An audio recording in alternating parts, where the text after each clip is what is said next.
Bitcoiners, pre-coiners, no coiners, new coiners, Swan Force members, welcome to Swan Lounge, a weekly show in which you get to hang out with the Swan Team and some of our friends from the incredibly exciting world of Bitcoin. Now, before we dive in, as always, we are giving away Jan Pritzker's book, Inventing Bitcoin for free, in an effort to spread Bitcoin knowledge. You can go to swanbitcoin.com/free book to claim your copy. We have it in 3 different ebook formats and MP3, read by our friend Guy Swan, who you know from Bitcoin Audible. All we ask is that you pay it forward by sharing the book with at least 3 friends and family, preferably more. Inventing Bitcoin is the book that I send to literally everyone who is new to Bitcoin and looking to get started. It is short, easy to understand, and you come away understanding not only how Bitcoin works, but also why Bitcoin is so important. And to all the Swan Force members out there, remember to look in your referral dashboard where you will find a link that you can use to send the free book offer while still getting the referral credit. And if you're not signed up for Swan Force yet, I'm so disappointed in you. We have a great referral program that will let you get paid to do what you're already doing, recruiting new Bitcoiners. Go to swanbitcoin.com/enlist to get started. You will earn 25% of Swan's fees on their purchases for 3 years. Three. I never know how to do that. And your referral gets $10 of free Bitcoin when they open an account with Swan. I'd also like to welcome anyone who is new to the show and to Swan Bitcoin. And you might be asking yourself, well, what is Swan Bitcoin? I hear everyone talking about it. Quite simply, Swan Bitcoin is the best way to accumulate Bitcoin with automatic recurring buys, instant buys, and wires up to $10 million. We have the lowest fees in the industry for our services, up to 80% lower than Coinbase and up to 50% lower than Cash App. And we have incredibly fast onboarding. Go from 0 to Bitcoin in as little as 5 minutes. You can also pay yourself in Bitcoin. Why? Because fiat money, the US dollar, is designed to go down in value. Bitcoin has a fixed supply of 21 million coins, and this will not change. This makes Bitcoin what we call sound money, and you deserve to get paid in sound money, not dirty fiat. Simply pick a percentage of your monthly income that you want to convert, then set it and forget it. I've been doing this since before I started working at Swan. It's amazing. Time is the most precious asset that we have, folks, and Bitcoin respects your time. Fiat money does not. That's why we're all here. Also, make sure to watch to the end of the episode because we have a special segment called Swan Force Fridays, my favorite segment, where we will put our guests on the clock and give them 60 seconds to give us their best Bitcoin pitch. Now, before I bring in our guests, you know what I'm going to say. Hit that like button and hit subscribe. Doing so helps us get seen on YouTube and helps us grow the show so we can reach more people and help them see why Bitcoin is so special. And if you want to go the extra mile, go to my Twitter and retweet the link that you used, hopefully, to find the show. Now, today, oh boy, we have got some very special guests today. We have the king and queen of Bitcoin. They need no introduction, although I just gave him a great one. Max Keiser and Stacy Herbert. We've got Stephanie. I forgot to ask you how you pronounce your last name, so forgive me. Sprague or Sprague? It's one of the two. Award-winning writer, producer of the No Agenda podcast. We've got Daniel. I didn't ask how to pronounce your last name either. Mross or Mross. It's Mross. It's got to be Mross, who you may recognize as the star of the fantastic documentary. I can't talk. Got too fast there.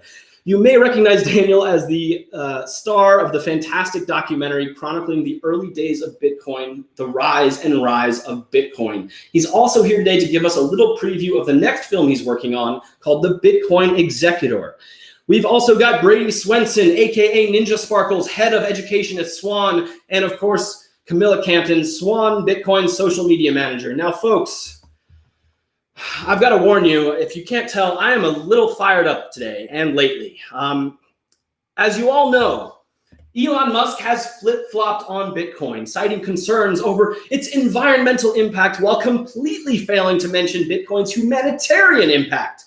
And what's worse, you don't have to be a genius like Elon, a supposed genius, to understand that Bitcoin is a force for positive change in this world. Literally, all you have to do is read the latest articles by Alex Gladstein and Nick Carter, the hidden costs of the petrodollar, check your financial privilege, and how much energy does Bitcoin actually consume. 3 articles, and the benefits of Bitcoin become obvious. But clearly, Elon is too busy tweeting about Dogecoin to spend any time to actually understand Bitcoin. Or perhaps Elon is simply bending the knee to big government because Tesla is seeking entry into the U.S. renewable fuel credit market. What a curious coincidence! Elon Musk, you are a juvenile, reckless hypocrite.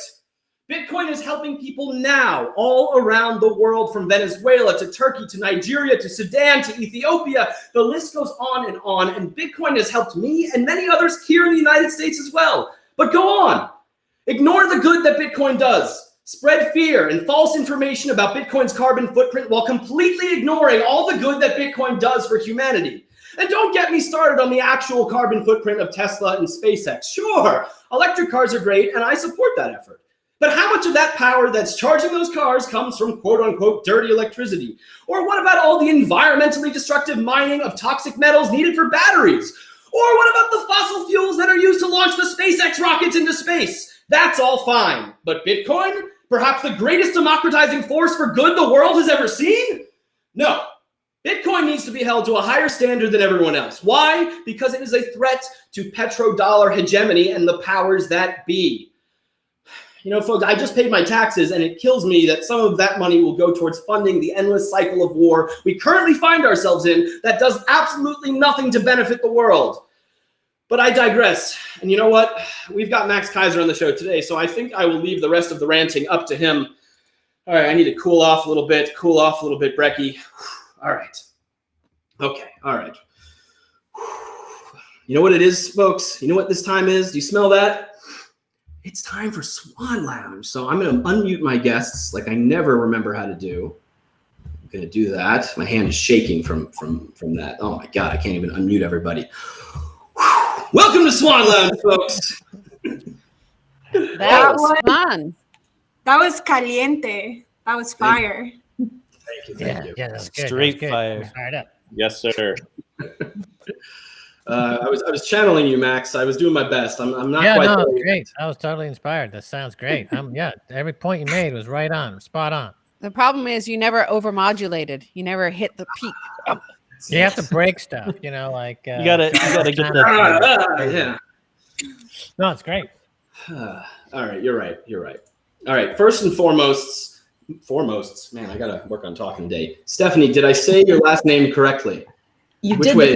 You did the first time, Sprague. Sprague. Okay, and Daniel, you got those two consonants there. Come on, that's just not fair. You had it right, Mross. Okay, So perfect. missing a vowel. All right, Stephanie, if you wouldn't mind, before we get going, you wrote an amazing article on the Swan blog, and I really loved the story there. And could you kind of give everyone just a little overview of who you are and maybe, you know, the short version of your Bitcoin story? Well, absolutely. And thank you for having me. And Max and Stacy, I've been watching you for a while on RT, so I'm an admirer of your work. So I've been a journalist for 30 years, which is shocking. And I started with Reuters in Chicago and really did all the mainstream organizations you can think of, and mostly covering the global financial markets. And after one after another, covering scandals, blow-ups, government involvement in these blow-ups and crises, you just get to a point where you've seen enough and had enough. And I think 2020 was my year of, I've just seen it all. And a lot of the lies what I love about the Bitcoin community, what I love so far anyway, is that you're very open-minded. You see through a lot of the mainstream media already, and it's not having to explain everything.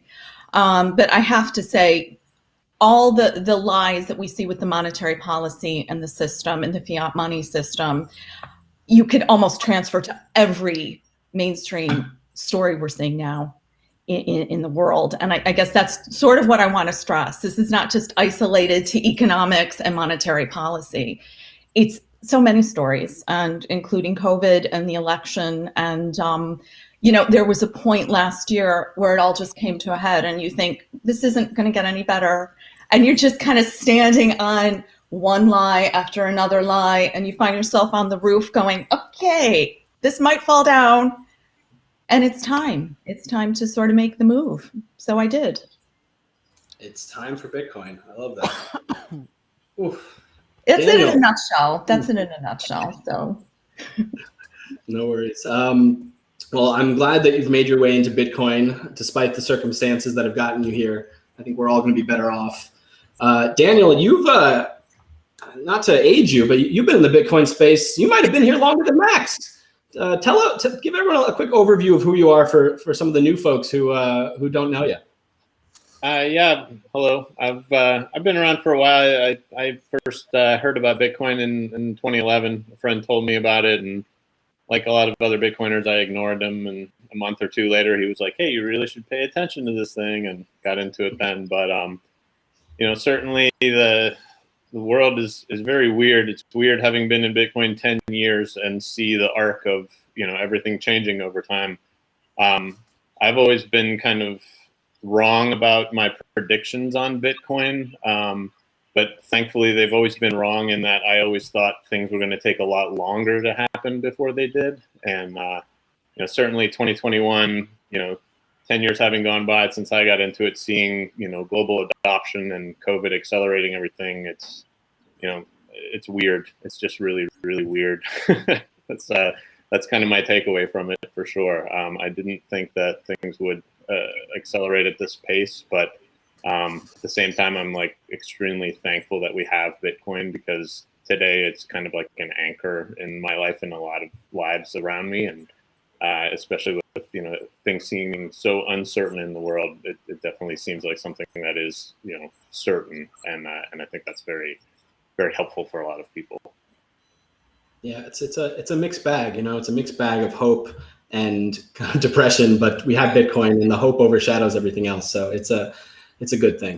And that's why we're here. We're educating. We're trying to spread the good word. And Brady, I'm calling you out right now. I know you're working on something important maybe, but I want you to tell everyone about this crusade that you're on Twitter, and I'm there right with you, about making Sats the standard. How has that been going? And then after that, let's go to Max and Stacy and kind of hear their thoughts on the week, because it's been it's been an interesting week, to say the least. We're not done with Elon though, are we? Oh, no. Oh, don't get me started. We haven't even started. Yeah. Oh. Wait, hold on. There we go. No, we're not done with Elon. All right. Yeah. Oh, so over the weekend, maybe it was I don't know. I don't remember, but I think over the weekend, early this week, we were talking about unit bias, because mainly because of Dogecoin, because that has been all the talk because of Mr. Musk, and it's time to end unit bias. Bitcoin is big enough now. It's expensive enough now that it doesn't make sense just to keep talking in big Bitcoin terms. You got unit bias. People go to the exchanges and they see Dogecoin costs 50, 60, 70 cents or whatever, but people don't understand that a Satoshi costs 0.0058 of a penny. 0.0058 a penny. It's you can get, what is it on the block clock? It's like back up to 1900 sats per dollar. All right, so it makes it a lot easier for people to get behind or understand the idea. Because look, I want to get a million Satoshis. That sounds a lot better than 0.0001 Bitcoin, right? So it's a real thing, and it still happens on exchanges, especially the shitcoin casinos, not on Swan, because we only sell one coin. That is the coin, the only one that matters, the one to rule them all. But we need to go to Sats first. We need to make Sats the standard. We need to become a leader in the space and carry that banner of making Sats the standard. So I'm carrying the banner inside the company, and we're having those discussions, and hopefully we can make it happen, and we make Sats by default. And make you can switch over to the BTC terms if you'd like, but I'd like to see Sats first in the dashboard, and then instead of the way it is now where you can switch to Sats but it defaults to BTC. I think combating this unit bias is important. I think when we move toward a unit of accounts in the coming decade or so, then it'll be important to have use Satoshis, because you're not going to buy a burger for 0.00001 Bitcoin. You're going to buy it for 100 Satoshis or whatever it's going to be. Boom.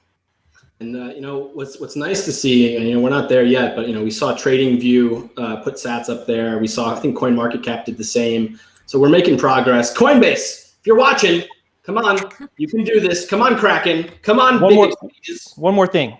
These the subunits, I don't know what people are calling it, but it's like what is it? What is Max probably remembers? What is the subunit they're talking about where it's like 3 decimal places away? Bits. So there's like 100 Satoshis in 1 bit. Is that right? That's not going to fly. That's not going to fly. We don't need that. We have Sats. and we have BTC. That's all we need. We don't need any of this confusion. Brady, You're it's gonna what, start- it's what Adam Back wants.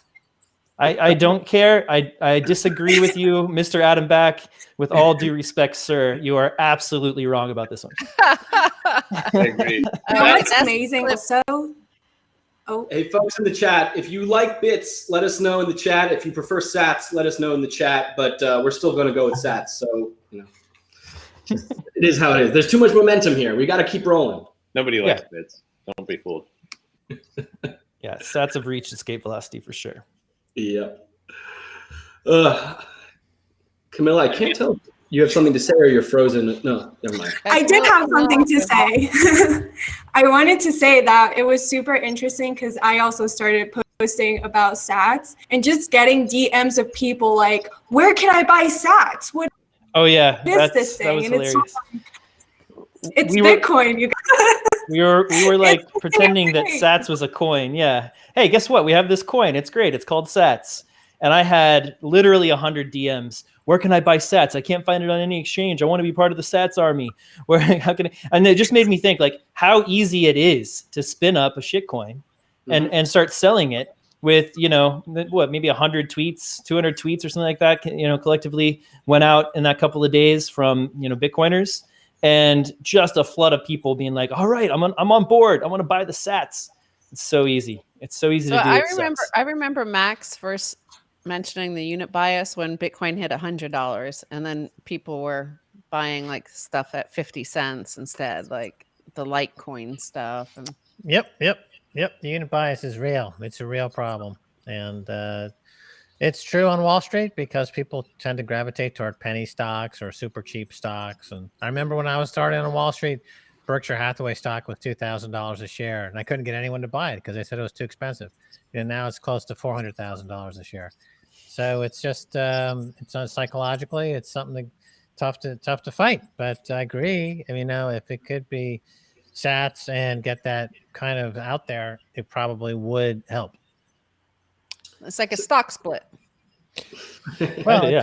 it's the problem is there's no central authority in the Bitcoin world, right? I mean, they've tried to create the Bitcoin Foundation, they try to create Bitcoin steering committees, that it never works, it never happens. It's a totally decentralized, and it just keeps getting more decentralized. So any initiative that tries to impose some kind of standard, it just never works in Bitcoin because of the nature of Bitcoin. So that's the problem that we're up against. But it kind of feels like there's so many of these fold card like situations where you're getting sats back. I mean, nobody gets a Bitcoin back, right?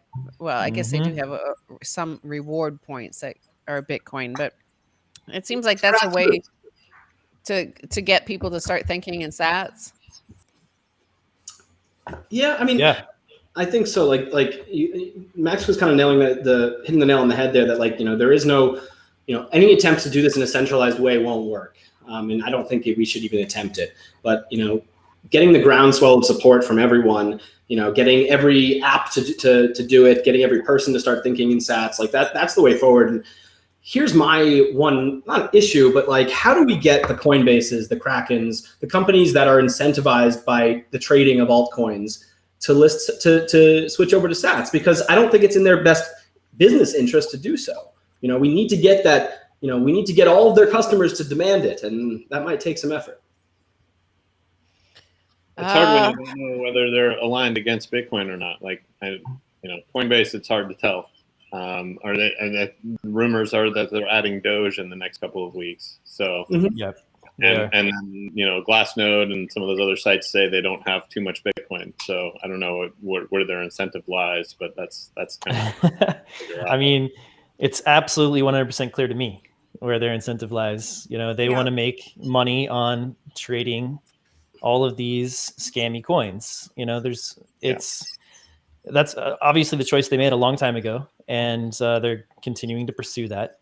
I love the fact that we have a pushback. What's that? The S1 said, I think 97% of their revenue was trading fees, right? So yeah, that's what they do. Can't hold it against them that much in that regard, but at the same time, it should provide some clarity on where their incentives lie. Let's talk incentives. Let's talk about Elon's incentives. Elon's incentives to bend the knee to big government.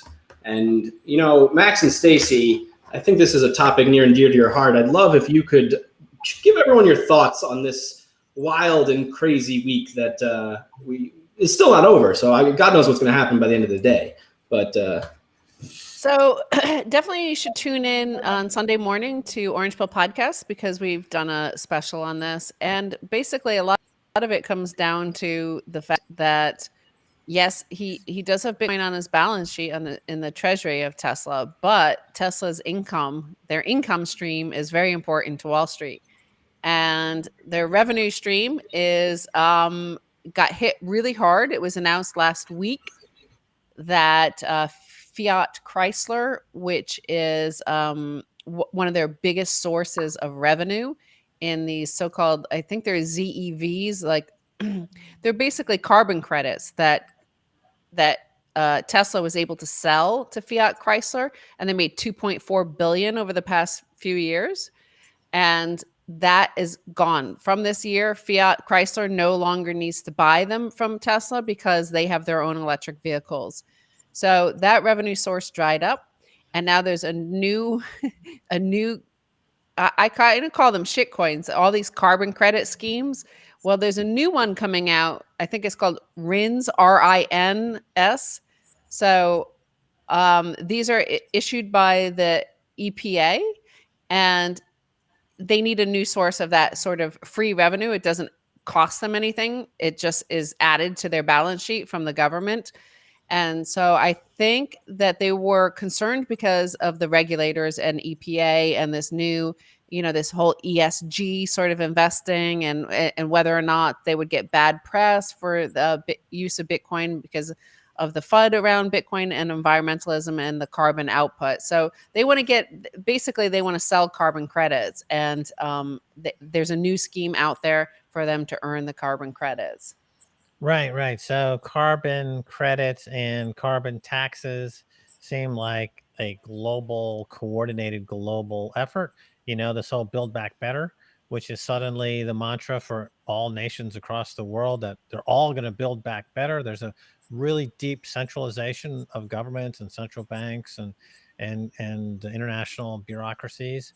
And I think what they want to focus on as a way to extend their economic power is to somehow completely monopolize the emerging ESG market and to somehow use the carbon emissions as a ruse, essentially, to bring about a supranational organization where laws are made by unelected bodies and imposed top down on all countries, whether or not they have elected governments or not. We've already seen this in for example, in the example of when countries are caught violating rules, it could be in the fracking industry, for example, that they can defer to international organizations who give them a buy, and they say, well, you're free to frack, even though the laws in that local country are against fracking. We, the United Organization of unelected officials, can say you can frack. So they're trying to figure out how to disenfranchise everybody at the same time, and they're using carbon emissions, carbon credits as the go-to currency, really, to do this. So Elon, I think, is a guy who sees where the big money is, and he's thinking, you know what, there's going to be big money in this global dismantling of democratic rights, and I can make a killing in it. And he wants to try to cash in. And the fact that this news emerged last week only, that Fiat Chrysler is backing out, they no longer need to buy these carbon credits. The actual carbon credits, these ZEVs that Tesla has on their balance sheet, still is equivalent on paper to $2 billion. and apparently it's now worth nothing if these other companies don't, auto manufacturers need to buy them, so there's no market for them. So I think it's just like the fact, if you look at his tweet, it was just a screen, it was a photo, right? It was an image of this statement saying they're not buying they're not going to accept Bitcoin for their Teslas. So I don't think it's actually from him necessarily. It's from like his board or somebody in compliance or something. Or so I'm not sure. Like that's why he mentioned carbon tax as well. It seems like it's on his mind. It has to do with these carbon credits. Yeah, and the FUD around Bitcoin and carbon is provably, demonstrably, easily refuted. It makes no sense. Actually, Bitcoin is clean tech. That's the bottom line. That's the truth. It's clean tech. It's already 30% or more renewable energy as it is. It's one of the greenest energies in the world. And it would on track to being the cleanest energy in the cleanest industry in the world, because the economics of finding trapped energy, of doing renewable energy, solar energy, is very compelling for Bitcoin, the Bitcoin industry. And they're not tied to the legacy banking system where the petrodollar and petrochemical industry is tied to the banking system. So Exxon, Chevron, gas companies, oil companies, they're tied in with all the major banks, and they're tied into all the central banks. And so Bitcoin is actually not. So it's separate. So they're feeling the heat. They're feeling the pressure. So if they can co-opt Elon, who I think has attention deficit disorder, and I think he doesn't really focus on it. He's like Donald Trump. He can't focus on anything for more than 5 seconds. And I think if he wave a bag of money in front of him, like a dog, he'll go running for it. He's got no principles, no morals, no ethics. He has aesthetics. So he's a good engineer and he can design a rocket, but his soul is made out of shit. It's, I think I'm more disappointed in myself than anyone else right now, because I think I fell for his, like, I want to save the world BS and all of this, these, I don't know, all this futurist nonsense, when in reality, that's not the case. And, I think I naively thought that when he voiced support for Bitcoin, that he actually got it, that he saw Bitcoin, understood Bitcoin as this positive force, and I was wrong. So I think I don't know. I have a different take. I don't necessarily think that he is like anti-Bitcoin at this point. That tweet definitely was not anti-Bitcoin. He's still holding, $1.5 billion of the Bitcoin or whatever it is. It's a little bit less now because they sold some off, but they're still holding over $1 billion worth of Bitcoin. It's probably worth a lot more now. It was $1 billion 6 weeks ago. So yeah, no, I guess probably about the same, because we've been going sideways for like 3 months now. But I don't think he's anti-Bitcoin. I think he's still very much pro-Bitcoin. I think that this could possibly, kind of reading between the lines, be a play that, okay, like Max said, right? He's all over the place, right? That's why he runs like 6 companies, right? He's interested in everything. So he's probably really interested in Bitcoin mining right now. It's fascinating to him. I think he totally understands proof of work and the need for it, right? And it's said in the statement that they're not going to accept payment for cars until Bitcoin relies less on fossil fuel energies. Well, what does he do, right? Like, he's all about solar power. So what if he builds a gigamine, right? And brings it online and starts mining Bitcoin and, makes a bunch of, Bitcoin that way, right? And then, gets to be a savior and play the whole thing up again, right? Because he loves that hero image that he cultivates, and he has good reasons for that. He does some pretty amazing shit. Let's be real about it, right? He's done some pretty amazing shit. Like we can't put that aside. So yeah, I see that as the play down the line. I don't think he's anti-Bitcoin at all. And the Dogecoin thing is annoying, but he's a troll. He's a troll. Like, that's what he does. I think he's a classic, well-practiced internet troll, and this is fun for him. That's what I think he's doing with the deal. People were talking about Tesla sold 100 million in Bitcoin to test whether the liquidity actually exists in the network. Maybe this is just Elon trolling to see if the fluidity can be resisted by the Bitcoin network as well. Like, Bitcoin is more important than billionaires, in my opinion. And maybe, you know, some billionaires fighting Bitcoin are a good test to see how resilient it is to some of those social attacks.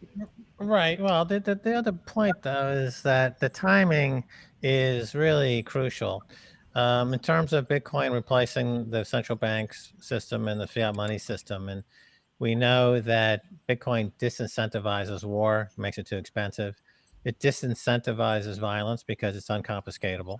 So people are going to have to come up with something of value to exchange to get Bitcoin. You just can't go around shooting people in the head for it. And played out over the world right now. I mean, the world is in a very violent place. There's wars breaking out everywhere. There's a lot of saber rattling with a lot of countries. So the time for Bitcoin is now. So if he's aware of this and he's putting his thumb into the flow to stop the flow toward a peaceful Bitcoin world so that he, the narcissist, can get on Saturday Night Live, then that's a pig. In my book, that's a disgusting pig. And it'll go down in history as a war-enabling pig. And that's what he has to get out of that now. Because that's where he is right now. So unless he corrects his errors quickly, I'd say he'll go down as somebody who stopped toward this Bitcoin awakening for their own ego aggrandizement in a way that's shameful and despicable. I mean, luckily, I think we do have some people who are, you know, taking the opposite tact. Obviously, lots of Bitcoiners, but like, you know, even BlackRock's, you know, Rick Ryder is his name. You know, like they're not joining in on the bashing Bitcoin parade. You know, there are people who have done their research. There are big companies like CT, you know, who are now just joining the fray, and like they're not going away anytime soon. So I think I'm still hopeful.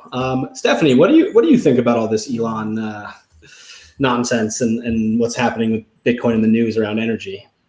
Well, it really doesn't make sense what he said. So, you know, if you have that strong of a principle about it and you feel that strongly, why did you buy it in the first place? Why are you buying that much Bitcoin? And we're not talking that this just, you know, this is all happening very quickly. I mean, it's not like he didn't realize this when he bought Bitcoin, you know, just a few months back. I don't have the exact date. So it's very contradictory. It doesn't really make a lot of sense to me. And then, you know, I see yesterday, hot on the heels of all this, SpaceX and Google, you know, signed a deal to deliver Starlink internet services. They'll build Starlink ground stations at Google's data centers. Well, do you know how much energy data centers take up? I mean, that is hardly climate friendly. So I never did really rate Elon. He's been always very flaky in my book. And I've been surprised, I guess, with some Bitcoiners, you know, and a lot of people in the crypto space hanging on his word. And if he's not much of an outsider, if he's not much of an agent provocateur, you're not, in this day we're living in with censorship, cancel culture. He seems to have a very big platform still and a pretty big voice. And to me, that always raises suspicions with me, because you don't get those platforms, you don't get those voices unless you're pretty much on the inside and you've been an anointed establishment figure, so to speak. So I've never really bought this Elon Musk persona, I have to say. And I find him just, you know, I saw the Saturday Night Live appearance and he has his mother on again. And it's like, what is this, his handler or something?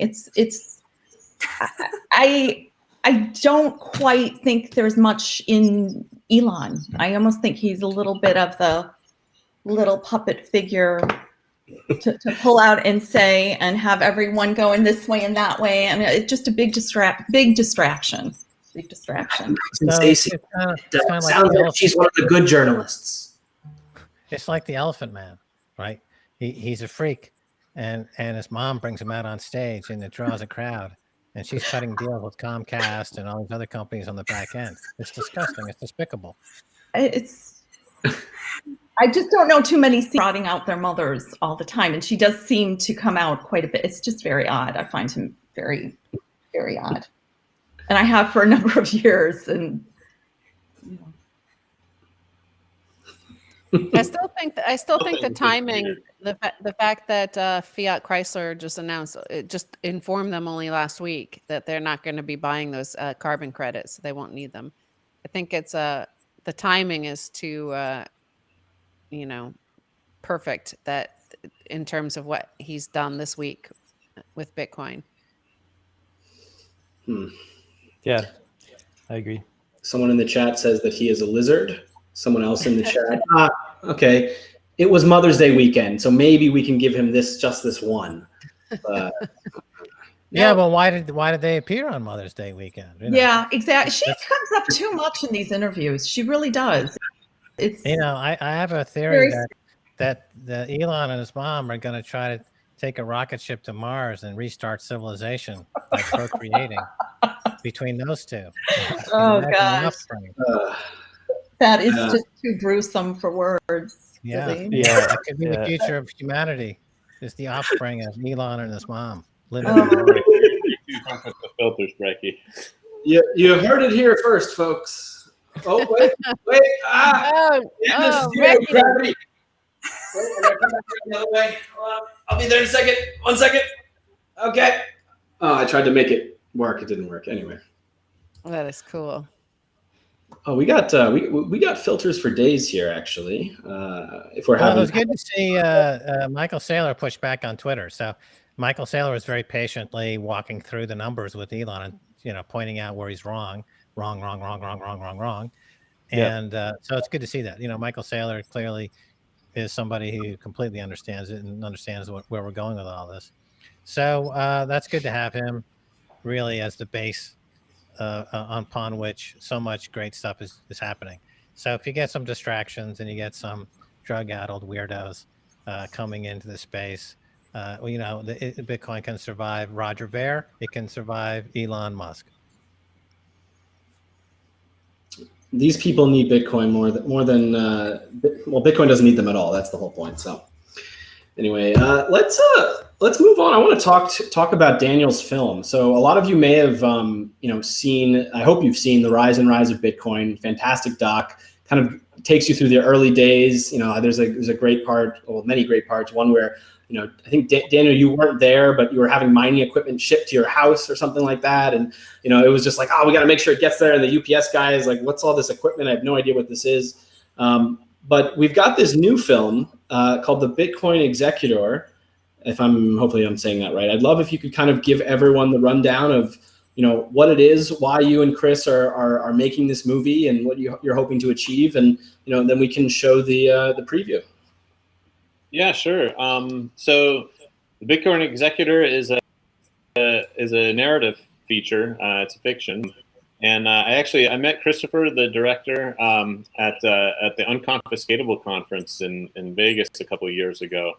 I was during the very bottom of the bear market, and at one point he came up to me and said, "Hey, I recognize you from The Rise and Rise, and I love that movie. And hey, I'm working on the script for a Bitcoin movie myself. Would you give it a would you care to read it?" And I said, "Yeah, sure, I'll check it out." And I read the script. It looked really interesting to me, and I kept reading it, and we went back and forth and ended up partnering with him. And now we're in production right now for the Bitcoin Executor. So, like I said, it's a fiction. It's a story about a no-coiner economics professor and his colleague, who is a tenured economics professor who has discovered Bitcoin and is quite interested in it.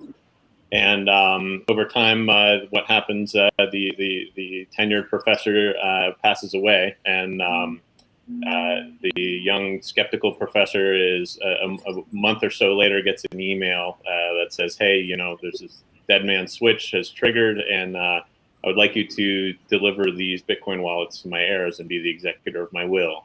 And so this young no-coiner kind of professor who is a skeptic and kind of anti-Bitcoin goes on this journey and executes the will of his deceased colleague. And in doing so, he kind of learns about Bitcoin. And we've refined the script a lot. COVID really kind of threw a wrench in the gears. We were originally filming in New York. We're now moving the production down to Miami, which seems to be a Bitcoin-friendly world. And yeah, it's been quite an adventure, quite a fun thing to work on in the past 2 years, and now that we're finally in production, we're excited to make further progress on it, and obviously be telling people about it with you guys and everyone else. I love it.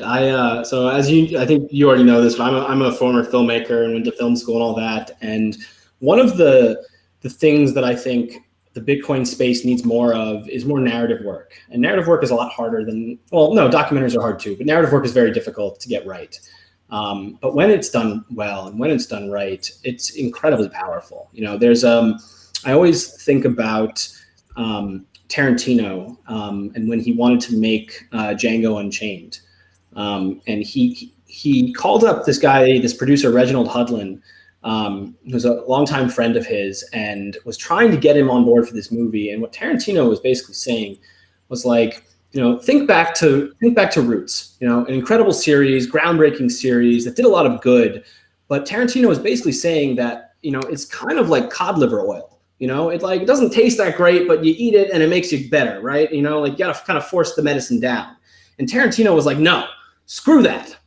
I want to make this Roots, but I want it to be entertaining. And you can have the same effect. And that's something that really inspired me throughout my film career and with anything that I try to make. I really think that we can do a lot for Bitcoin through, call it propaganda if you want, but through filmmaking that's entertaining and good for you and educational, and weaving these themes and these powerful things that people need to know about into an educational narrative. And I think we do that, and it's we're off to the races. So let's watch this video and then let's talk about it a little bit. All right, everybody, give me a second. In 3, 2, 1.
Daniel, that's just a teaser, man. I want more. Come on, that's not cool. That looks like New York to me. Just a teaser. It is New York. Yeah, those are all the banks. Those are all the banks that you see there in the beginning. Yep. I love the symbolism of him looking at the quarter on the ground and not even caring about picking it up. Like, what is that dirty stuff? I'm not picking it up. I mean, if you've ridden the subway, it's kind of gross. Like, I don't know if you want to pick up 25 cents. Is it worth it? Like, It might have fallen out of some homeless person's butt. So. oh, crusty too. That quarter is. No, but I mean, that's really nice though. Soundtrack. That reminds me of another Tarantino movie. Which one? Oh, right. Pulp Fiction. Yeah. Good. That sounds good so far. Yeah. No, I mean, It's been a fun project. Honestly, the thing that Christopher and I have struggled with the most really is, when the original versions of the script were, how can we introduce people to Bitcoin in a fun kind of educational way, but still have it be a story, And that's something we did all right with the documentary, just because it was so exciting. It was just like, oh, all these things are happening. Just keep the cameras rolling, and we'll edit it into an interesting story. But with this, it's actually quite a lot harder, because you end up, the first couple iterations of the script we had, essentially kind of like being cornered in at the party by the annoying Bitcoiner who wants to like make sure to tell you everything that's important so you understand. And like, that doesn't work. Like, people aren't gonna like, I deal with that enough in my real life. Like, I don't need to do that in a movie as well. And so we went through quite a few different script revisions, and kind of really now have honed in on something where the focus is really the story, but the elements of understanding Bitcoin and understanding kind of really just focusing more on the core principles of Bitcoin, of the things that are important and the things that can stand the test of time too. You have some kind of meme that's popular in Bitcoin to promote it for a certain period of time, and then something happens and it changes and that meme no longer is popular. I mean, even Elon Musk as an example, a few weeks ago he was, a saint in Bitcoin land, and then now he's kind of a pariah. So finding, honing in on the kind of memes and the themes that stand the test of time, that are the kind of the core principles of Bitcoin, the core kind of things that don't change over time, and weaving that into a story that's really interesting for people to watch as well. That's a fun story. That's not going to be like a giant mental load for you to try to figure things out and be, talked at, as opposed to watching the story, seeing some characters develop and go through this journey and go through this growth that mimics so much of the same kind of journey and growth that many other Bitcoiners have experienced in real life. And once we kind of refocused on that, it became much easier, and we revised the script significantly, and now we're like super excited. We have some cameos from Bitcoiners, and like I said, the production's moving to Miami, so that's going to be a lot more fun too. So it's nice. It's definitely moved from being more risky. Is this going to happen? And now we're like, yes, we're full on. This is happening, and we've got the momentum, and everything's coming together. So we're super excited about it. Well, I've got to give it to you guys, because I remember meeting Chris at, I think it was Crypto Invest Summit in 2018. So over 3 years ago. And he and I were I think I was just starting to become a Bitcoiner then. And he and I chatted. I had just come out of film school recently.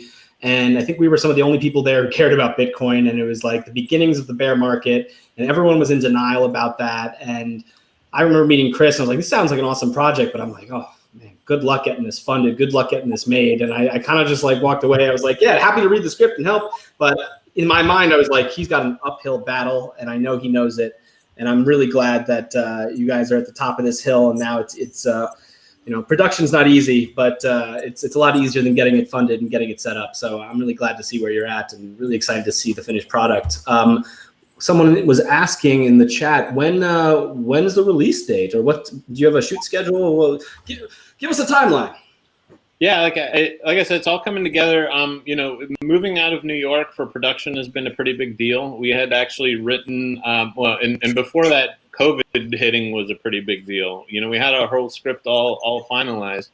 When COVID hit, everything kind of changed. I mean, New York pretty much shut down, and even our schedule got completely thrown off by that. We actually wrote COVID into the script afterwards, because we thought, hey, let's adapt. We'll make it work here, still in New York. And now we've actually kind of rewritten it back out of the script, at least to some extent. So that said, we have a good 10 to 15 minutes of actual final footage that's going to be in the final film, completely done and recorded and filmed and baked and set. So we've been doing every possible other thing we can do, trying to work around all the scheduling hiccups that we've had because of COVID and moving production. But as of right now, we're like full steam ahead. Like, it's once we committed to moving to Florida, and we see the light at the end of the tunnel. Funding has been good now, so everything's we're in full production mode right now. I'd like to say we have the film out in a year and a half. Would be awesome. That's always that's my ideal. So That's the shortest time span I'm hoping for. If you'll take my unasked for advice, there's a big Bitcoin conference coming up, and the production value is going to be great. So maybe the character goes to a Bitcoin conference. Just saying. And We'll definitely be there. Which leads me to my next point. For the folks at home, if you're joining us at the conference, let us know. We've got a Telegram group for that. DM me or Camilla or Brady will get you in there. We're going to be having a big geodesic dome. We're going to be doing media out there. Hope we'll get Max and Stacy in there recording a show.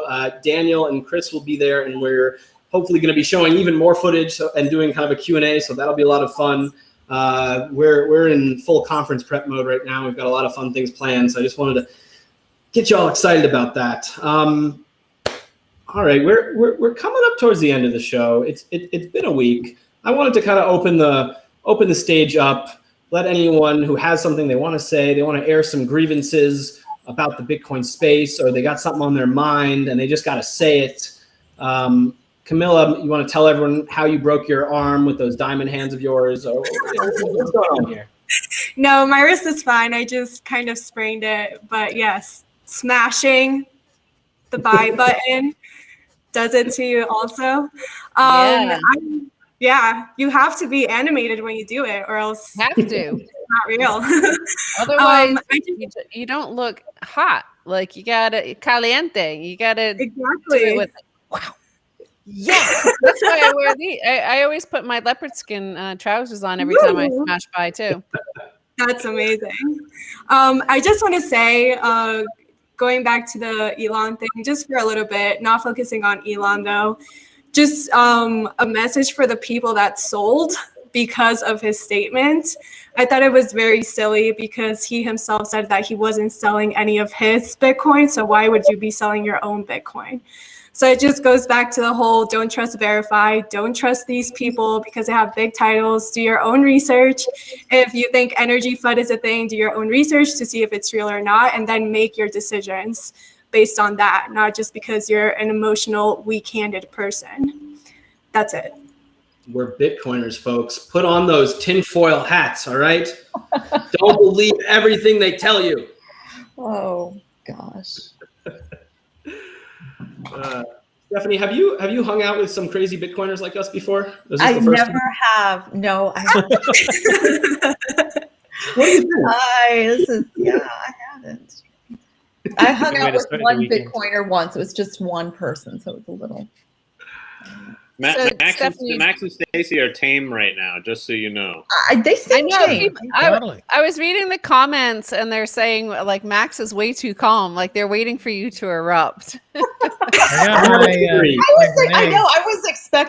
I was expecting fireworks from Max. yeah, I'm Well- going to blow everything up with these grenades. Well, we just recorded an episode of Orange Pill Podcast, and Max went a little bit berserk towards the end, and so I think maybe drained. he's He's just worn out. He's calmed down now. He's released the worst. No, of his energy. I just feel like it's a more of a group. I don't want to. Yeah, I like to hear stuff too. This is where I learn. I come to Swan Lounge and I learn things. We're and I'm a lounging. student, We're lounging. we're Man, lounging. lounge. Man. Jeez. Swan I'm and not chill. wearing Swan and any chill. underwear. I'm going bareback, and that's the way I like to do it. Let everything free and loose. Wait, I have a theory also. Palms of down. you're Max having has your a- period? You're having your period. Jesus. No, I said I have a theory. Congratulations. A theory. A theory. I have a theory. People who Max- buy Ethereum have periods. Ah! Doesn't matter what. No, not Ethereum. Only That Bitcoin. confirms a lot for me. I mean, I had suspected as much, but if that's a fact and you're reporting on it, then I guess we have to accept it as gospel. I have a theory that the reason why Max is more tame these days is because for the longest time, at least to the outside world, not to us, we've always understood and believed Max and been there right there with him. But to the outside world, Max has been that guy on the street corner going, "The end is near! The end is near!" And he had to be that loud and crazy guy. But now that he's been proven right, there's no need. It's a lot classier to just kind of, yep, I was right, and take It's it. that, my outbursts were the only thing people saw. And then as the industry has grown and the media space has grown, I'm on more outlets, then I get diluted by the fact that my face is on media more minutes. So it's not being clipped like it used to be where, oh, here's the 3 clips for this guy. He's having a breakdown on stage in Amsterdam. Here he is freaking out in Los Angeles. And here he is getting arrested or whatever. So, but that's tearing up money. Not the normal day for me. I have the normal kind of way, but then occasionally I do have my outbursts, but they're fully warranted. With the Elon Musk, for example, my take is, look, it's not something that we need to do histrionics about and have an outrage about. It's something we need to get into the psychology of what's driving this dementia. Is it something psychological? Is it drug addiction? I saw him with Joe Rogan. He's on a huff bone, talking about dropping acid, dropping mushrooms. Is there deeper problems here? Is he on 24-hour care? What is the relationship with his mom? Is it like Psycho, where these two have a very unsavory relationship? Is that going to end up in some dramatic stabbing of some type? We need to ask these questions. So that's my take on it, because we should pray for the man. His soul is on fire. His soul is being corrupted. His soul is being seduced by the devil. As such, we have to accept the fact that we need to intervene. We need to bring Brother Elon back from the edge of the abyss. Dope. Dope is spelled D-O-G-E. Dope. He needs to get off the dope and come back to the living. For example. Thank you, Max.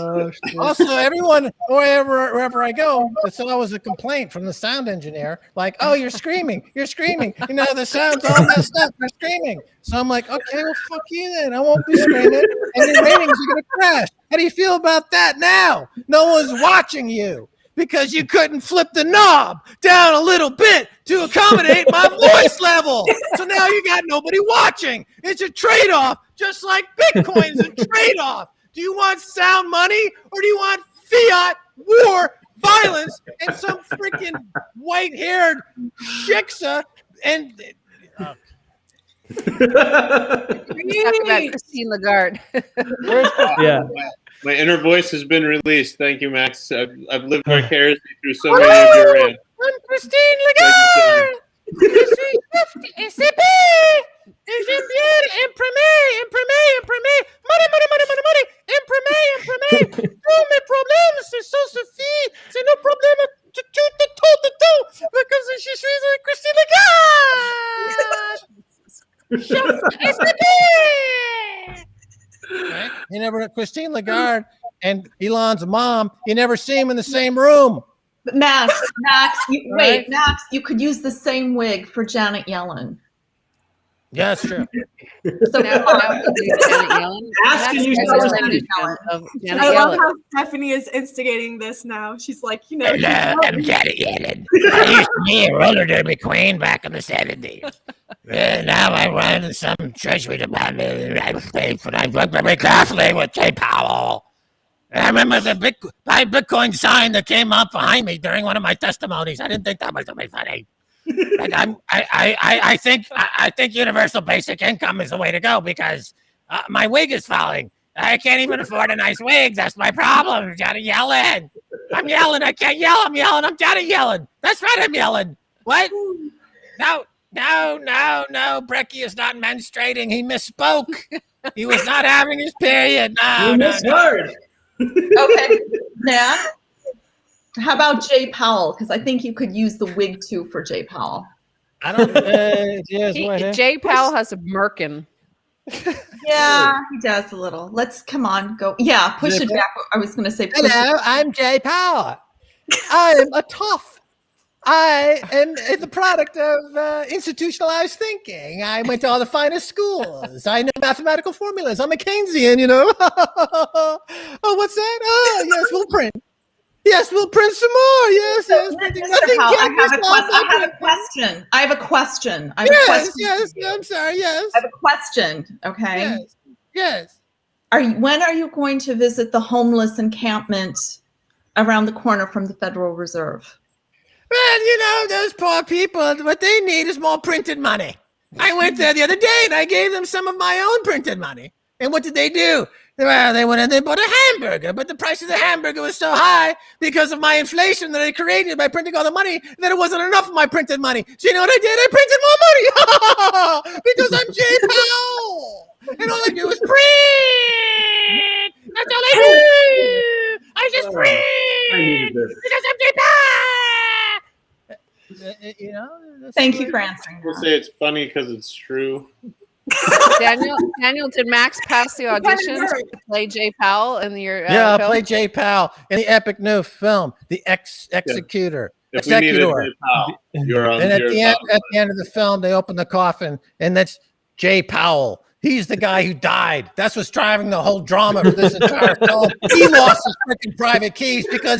on. Rosebud is the name of his money printer gun. Yeah, sounds dramatic. to me. Rosebud. Yeah. Oh man. Friday vibes for sure. Nice on You the see? chat there. You see, are the chat people What happy? did you guys make Oh, of yeah, Joe people Biden? Did you really? Joe Now Biden people- came out and said Now there's people no want Max to evidence. do Karstens. What did you guys make of Joe Max is way Biden? too thin for that. Wait, What are you doing now? one person at a time. What do we? Max Keiser, the ratings riser. I can't read it. Max Keiser, the ratings riser. Tell- Ratings riser. I can't read it. Talking to the mic. He's the ratings Yeah. riser. He's the ratings Rep- riser. It's called Max Keiser, ratings riser. Now, Max Keiser. That was the last one was the Jay Powell was almost perfect. That was a 9.5 out of 10. Thank you. Now, can you do Karstens? Oh Oh god. no. This Got guy's it. Now we'll come back in 24 months when Max has gained enough weight. Okay, here comes Karsten. I've seen him do this one before, folks. Get ready. It's Okay. it's pretty special. Okay. He needs Let's that key button. Oh yeah. That's Oh like- yeah. Oh yeah. He can barely no fit. chin. It's like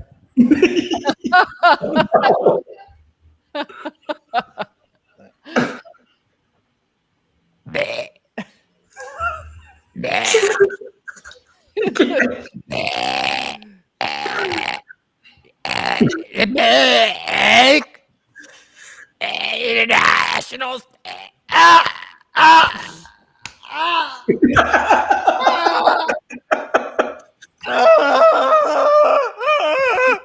I'm fine. I'm fine. I'm international status.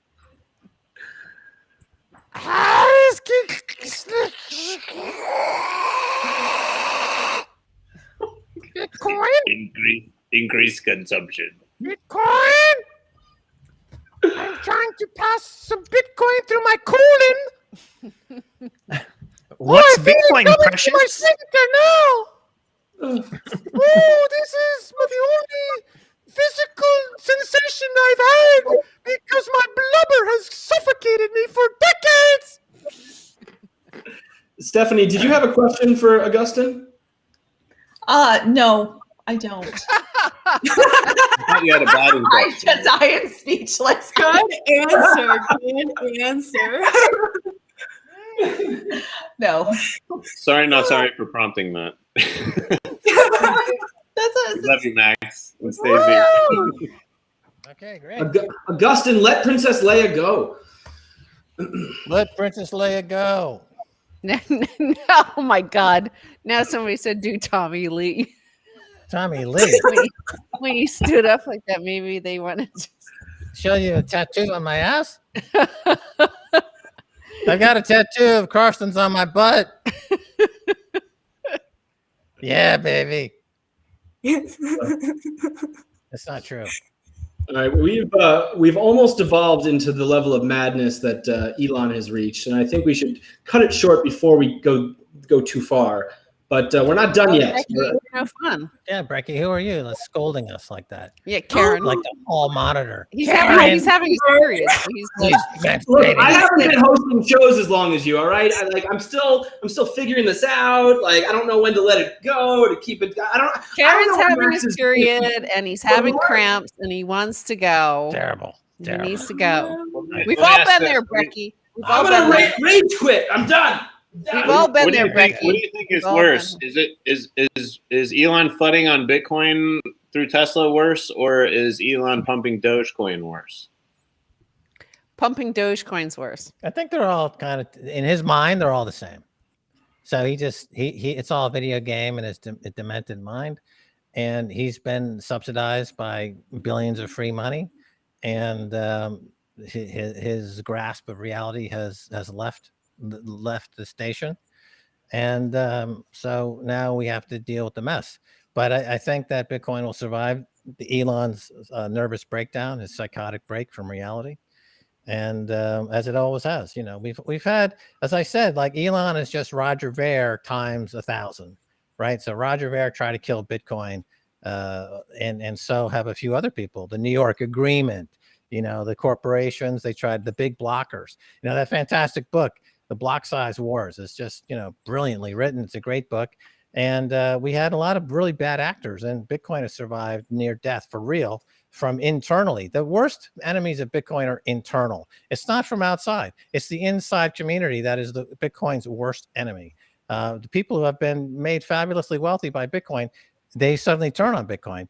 And, look at fake Toshi. I mean, here's a guy who, had a total psychotic break. It's Bitcoin derangement syndrome. So you had fake Toshi, you had Roger Ver, you had Mike Hearn, Matthew Mellon had a deep, deadly version of it. Now you've got Elon Musk. So the protocol, it's like Medusa. You look at it the wrong way and your head turns to snakes. If you can't handle the truth, you turn into this beast, this monster. But Bitcoin has dealt with it all before, and it'll deal with it again, just as the numbers get bigger. So now this is $1 billion bozo, a multi-billion-dollar bozo. Soon it'll be a multi-hundred billion and $1 trillion bozos will come out of the woodwork. The state actors, whether it's Karstens or Jay Powell or whomever, they'll try to attack Bitcoin, and they'll come up with some FUD, like it's the energy FUD, it's the mining FUD, it's not this, it's not that. I'm sure pretty soon it'll be anti-Americanism will enter the fray. It'll enter that whole demented space of political theater, and but it'll survive at the end of the day, because it's taking something that is universal, and that is human stupidity and greed, and converting it into altruism through the hashing algorithm. So that's the metamorphosis that's taking place. That's the witchcraft that we're witnessing. That's the shamanism on display. We are becoming a better species despite ourselves. Like, how did we deserve this? We don't even deserve Bitcoin. Look at how we fucked this planet up. Look how stupid we are. Look at the morons we elect as representatives. We don't deserve Bitcoin, but somehow the creator is a merciful creator and sent Bitcoin down to hack humanity, to reintroduce a purpose to our species. And we'll survive and be the better for it. The millennials and the Gen Z will be the beneficiaries of this. The boomers will go out, in a sad state of debt and decrepitude. We all know that it was the aliens, Max. Don't play around, okay?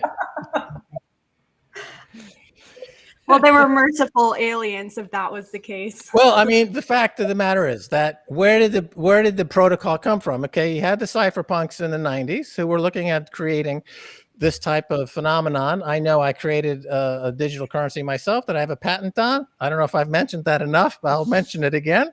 And, and at that time, we had the SETI project, the Search for Extraterrestrial Intelligence, which is the idea of cobbling together a network of computers, which is a vast distributed computer networking program, one of the first, one of the biggest, and it searched the galaxy for radio waves to identify alien intelligence, unknown at the time, and I'm here to confirm for the first time, through the SETI project, slipped Satoshi. He came through the SETI project into the network world that we were creating in the 1990s, and it built and built and built and built, and suddenly the discovery of the protocol took place in 2008. We released in 2009. and now we're reaping the benefits of this. But it is effectively slipped into our consciousness through the SETI project. While we were looking for them, they found us. No, that's because the aliens were like, whoa, this distributed computing, they might find us. We better put Bitcoin over there, and they can use their distributed computing on that instead. Yeah, they're basically using us as batteries. So the Matrix is right. It all comes together. It all makes sense now. Yes. Yeah. Oh, that's cool. Look at all these tools that Ricky He has. knows all the tricks. Whoa.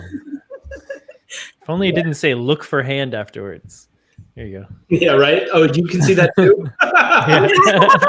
I had no idea. I've been using that all the time. Totally ruins it. Yeah. Oh. SETI at home. I ran SETI at home on my machine in college. Yeah. Remember that? Oh, wow. Yeah. I think Yeah. that was one Did of you? the things that resonated as an early Bitcoin miner. I was like, well, I already have all these computers under my desk at work that are using their computing power. I might as well like do something that seems Look for like aliens. There was also like a DNA decoding project and a protein folding project and all that stuff. the cancer Yeah. think. Well, I mean, I think PrimeCoin was actually searching for prime numbers using the same thing. But Yep. unfortunately, it's Yeah, the Cunningham shitcoin, so chain. it's not talking about it. Yeah, I Why tried to don't we- mine on my laptop in 2011, and it blew up. But that's when when the GPU mining came in.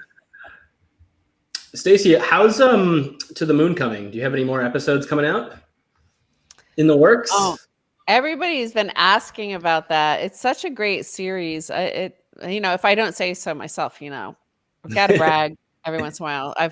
They didn't nominate me for an Emmy, but I should have been. But the thing is, yeah, everybody's been asking about that, and I think we should do something. It was interesting because, I felt like we started to make that in 2019. We made it in 2019, the first 10 episodes, and the first 10 years of Bitcoin, and it dawned on me that there wasn't that much content at all until maybe late 2014, 2015, 2016 is when other content creators started to come in.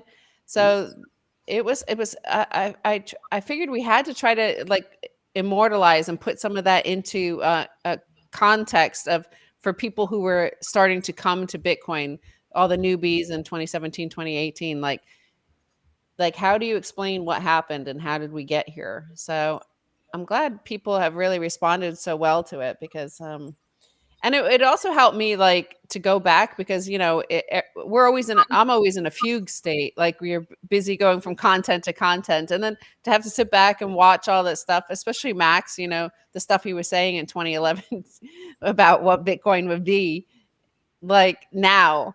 And it was so accurate and crazy when it was like only $1, and he was just like, when this gets to like $50,000, it's and ranting on about it, and you're like, how do you like? I kind of just went over my head back then. I was like, like it seems so fictional. Mm. You got your Bitcoin, yeah. So in terms of doing another one, maybe kind of like it wouldn't be called To the Moon, but we have another idea for what we want to do for the next bit. Yes. Yeah, you know. I know. Yeah. And it wouldn't be like the same. It would be complementary to it. It wouldn't be like a studio setup like that we did. It would be more out in the road. Yeah. The first thing we did, we made these 10 documentary films for Al Jazeera starting in 2005. So we were shooting on the road, and we got very good at making these mini documentaries. And remember the first one, we prepped for it for 3 months or something. By the end, we were able to knock them out pretty quickly, because we had learned all the shortcuts and tricks to do in making that kind of documentary TV show. Yeah, documentaries are way easier than narrative. Like I started out narrative in Hollywood, but documentaries, like you just need a whole bunch of B-roll and you could do voiceover to save anything that you didn't get. You're like, oh shit, we forgot this scene. Okay. And so like cut to this image of a random thing, and you just like, talk over it. Yeah. B-roll and voiceover. you can do anything with that. Just shoot a lot of B-roll and voiceover. So as a matter of fact, we have thousands of hours of B-roll on discs. Well, that's the whole basis of Adam Curtis's documentary series is using B-roll from BBC archives. Yeah, it's amazing. Amazing. Effect. All right. Impact. You're going to keep us in suspense. That's all right. It's the creator's prerogative to do so. But it will, but it requires COVID restrictions and stuff like that to be relaxed because we need to travel for it. Like the next series needs to travel. So we only went up to 2019. So we have 2020, 2021, and those are like huge, right? Yeah. So we made those films really with the crew of Max, Stacy, and maybe one camera person, and the Associated Press. We made it at the yeah. I'm talking those Al Jazeera films. Well, they're talking about To the Moon. Yeah. Well, I was thinking because I was going to contrast it to that film we did, that series that we were involved with called American Pilgrimage, which had a crew of 17 people. And that's more normal. Like and the end product was terrible, you know. But when you had our crew was like 3 people, maybe 4. That's it. But it ends up a lot. You just better. need a good sound guy. Most important. Yeah, sound. Yeah. Hit me up if you need more B-roll. We have a lot of old B-roll. Good. Yeah. No, but it's actually a really good follow-up that we have. But yeah, we definitely need travel restrictions loosened and the threat of being trapped in another country removed. Because like if it breaks out again and you get trapped in another continent for a few months, it might be a downer. Yeah. Stephanie, before we're going to move on to the Bitcoin pitches soon, but I wanted to ask if you have any Bitcoin-related journalism in the works, and if not, why not? I have a few ideas. I'll leave it at that. Fine. All right. I'm not worried about it, but I have a few ideas, kind of, and I just want to put it a little bit in writing before I start blabbing about it because it loses energy suddenly or something with me. So you got to let it percolate a little bit. No, but I do have some ideas.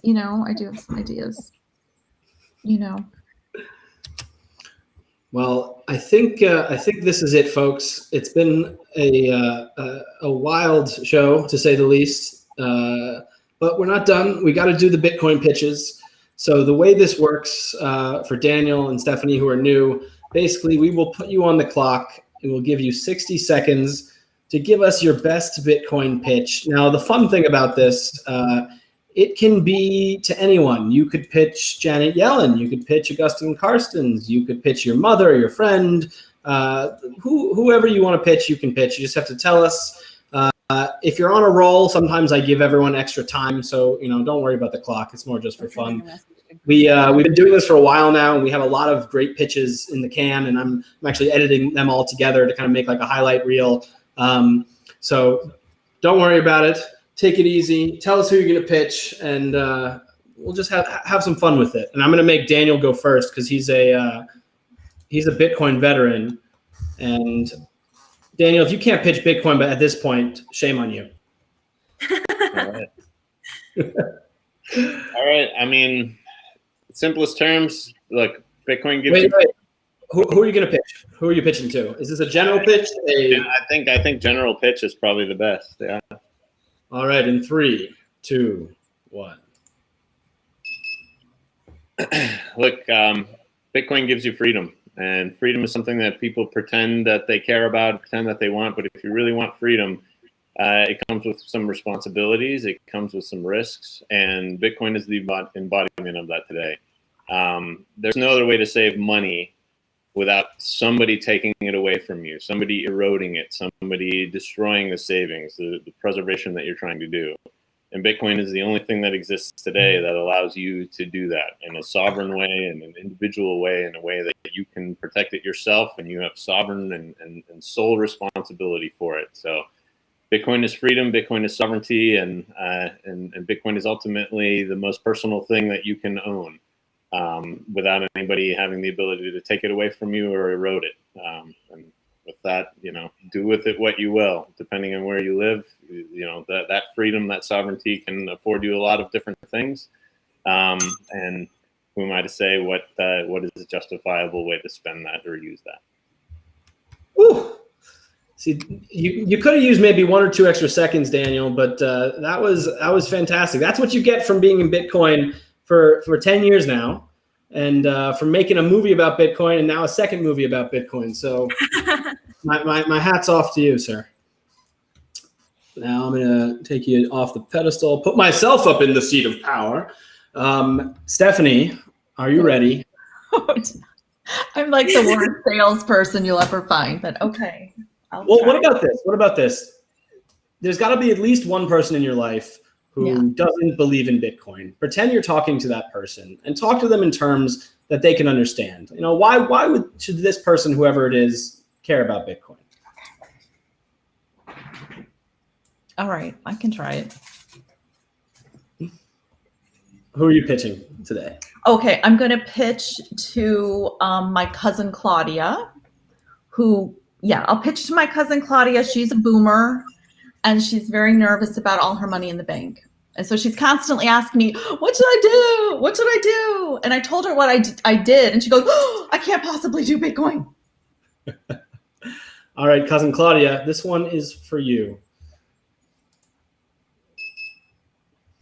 Claudia, you ask me all the time, you say, what should I do with my $100,000 in the bank? And I say to you all the time, go to Bitcoin, diversify, try it. You don't have to buy it in all one go. You can buy it gradually. And that's the beauty of it. You can buy it as little as you want each week, slowly build up, get your confidence with it. There are plenty of services like Swan, which are custom made for people like us. And you get a handle with it. You'll get a feel for it. It's beautifully done, simple to use. It's very satisfying each week to see your stats build up. You buy it in little increments. You're not buying a whole Bitcoin at once.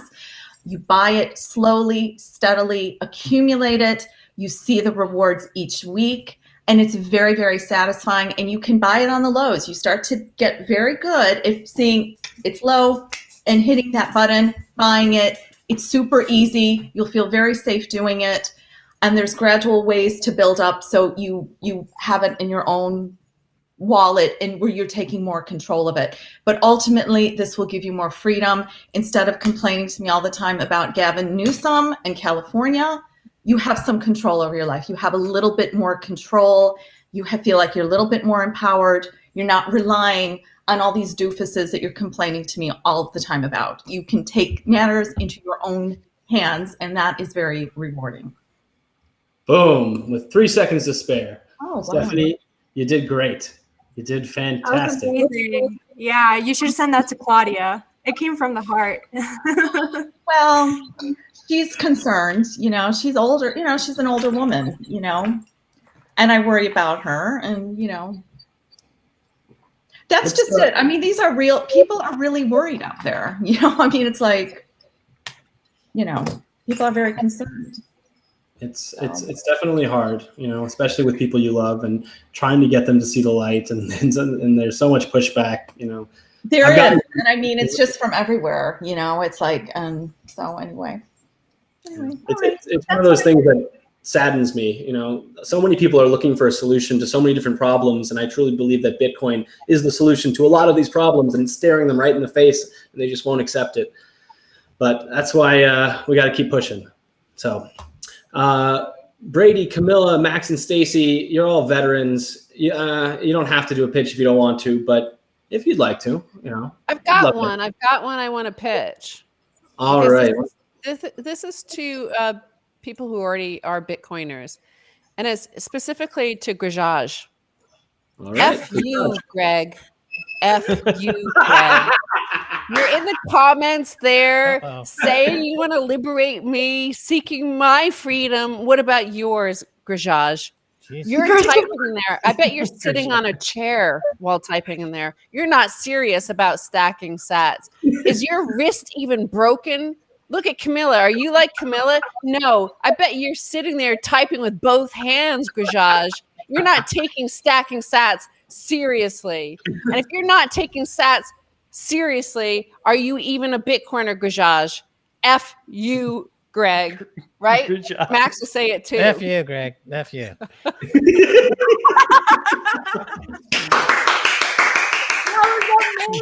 I got a pitch.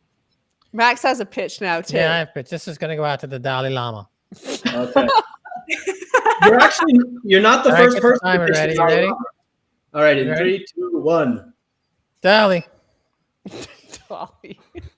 inside everyone is a light. Everyone seeks enlightenment. 13.8 billion years ago, the Big Bang and the cosmos was bathed in light.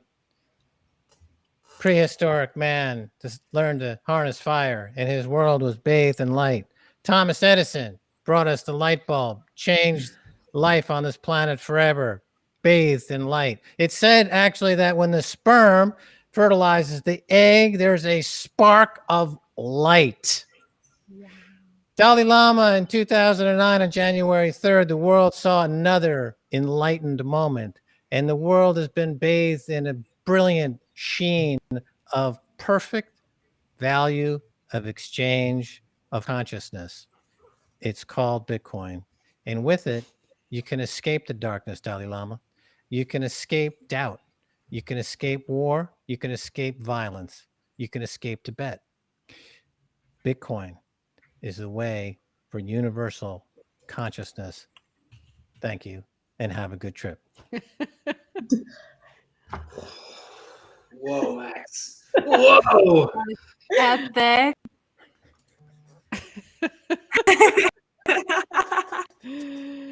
I think Brady left to go meditate on that. We won't be seeing him again today. He's taken a vow of silence till sats become the standard.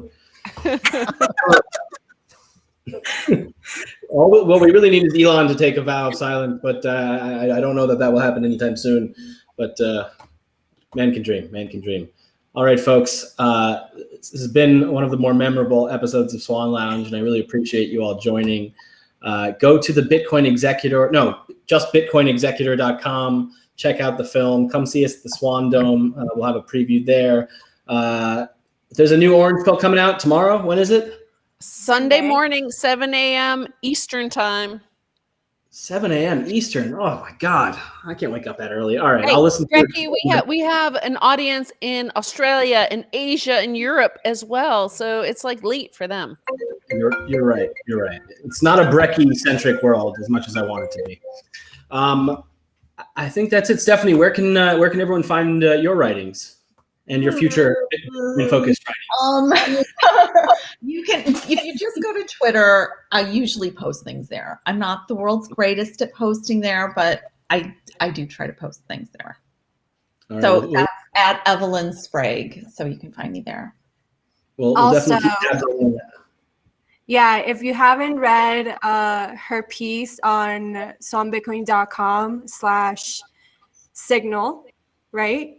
Her article, My Path Towards Bitcoin, is one of my favorite pieces. I feel like I identified with it a lot because it goes back to everything that happened in 2020, how everything that happened kind of made a lot of people steer towards Bitcoin. So I think that's beautiful. And I really like all the things you said, especially the quote that says, anything below 100,000 is a bargain. Yeah.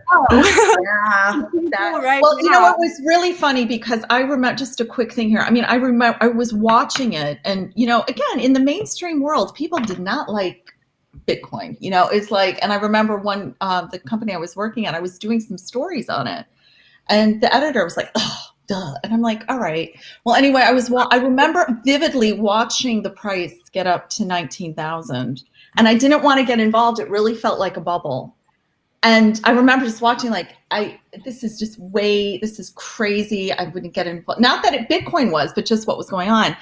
But then to see 3 years later, seeing it getting up to 19,000, and then I'm in a totally different world. I'm in a totally different place, and I'm like, I got to get in below 20,000, and it's like I can't. It's just very strange, Yeah. And so But when I he said that, he was like, "Stop! Don't worry about that. Just get in, just do what you want, get in, you know, so. Yeah, unpopular opinion, we're still very early, so people need to take advantage right now and stack as much as they can. We are. I'm gonna embarrass you a little bit and read the last paragraph of your piece, actually, because I love it, and I love the ending line. A few months back, ECB President Christine Lagarde, sorry, I had to do a little Marxism there, had an honest moment. Calling for global regulation of Bitcoin, she said, if there is an escape could be used. She didn't say why a lawful person might need such an escape and what we'll need to escape from. But with Bitcoin, I feel a little less powerless about whatever she has in mind. So with that, folks, thank you for joining us on this Swan Lounge. It was a lot of fun. We will see you again next week. We will see you at the Bitcoin conference. We will see you 7 in the morning on Sunday for Orange Pill Podcast. And go stack some sats. Sign up for Swan if you haven't. Sign up at swanbitcoin.com/enlist and get paid to recruit new Bitcoiners. And we'll see you next time. Thanks for joining. Thank you, everybody. Thank you, guys. Thanks, everyone. Bye. See you guys.